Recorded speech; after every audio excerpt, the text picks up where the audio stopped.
पर्याय पण आहे पाणी सोड.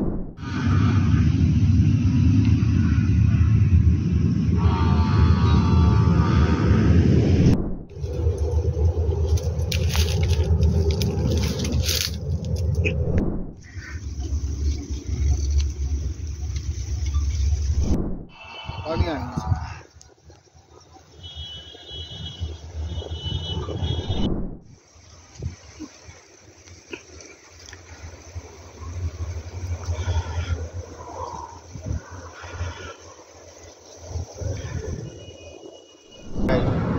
नमस्कार, मी दत्ता खताळ.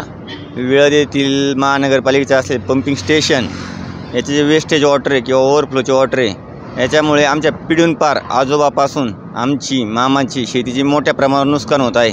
आत्ता सध्याला आमच्या इथे 2 ते 3 एकर ऊस पाण्याखाली असल्यामुळे तोडता नाही राहिले. 5 ते 7 लाख रुपयाचं अंदाजित नुकसान झालेलं आहे आणि आत्ता पण पाणी चालू आहे.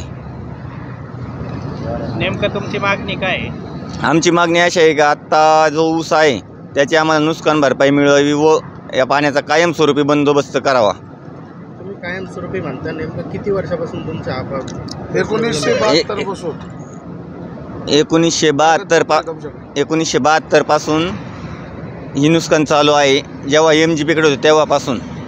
त्याच्यानंतर आम्ही 2008ला पाठपुरावा केला. आत्ताच पेपर आहेत आमच्याकडे त्याचे, पण पालिकेने कुठल्याही प्रकारची दखल आत्तापर्यंत घेतलेली नाही. अमृतवाहिनी योजनेच्या वेळेस देखील त्यांनी तसंच केलं. सर्व प्रकारचे अधिकारी येऊन महापौर, उपमहापौर, आयुक्त साहेब सर्व आलते. त्यांनी सांगितलं की 2 महिन्यात विल्हेवाट लावतो, पण त्यावेळेस त्यांच्याकडून लेखी घेतलं नाही. त्यामुळे आत्ता पण ते पुन्हा लक्ष देत नाही त्याकडे. तुम्ही सांगता की इतक्या वर्षापासून आपलं प्रश्न प्रलंबित आहे. इतक्या वर्षापासून आपण कधी त्याच्यावर काही कारवाई किंवा काही निवेदन वगैरे काही दिले होते की नाही? 2008ला आम्ही आयुक्त साहेबाकडे निवेदन दिले होते. 2008 पासून पुन्हा त्याच्यानंतर फॉलोअप घेतला नाही. आता 16-17ला एकदा फॉलोअप घेतला होता, पण त्या कुठल्याही प्रकारची कारवाई झालेली नाही.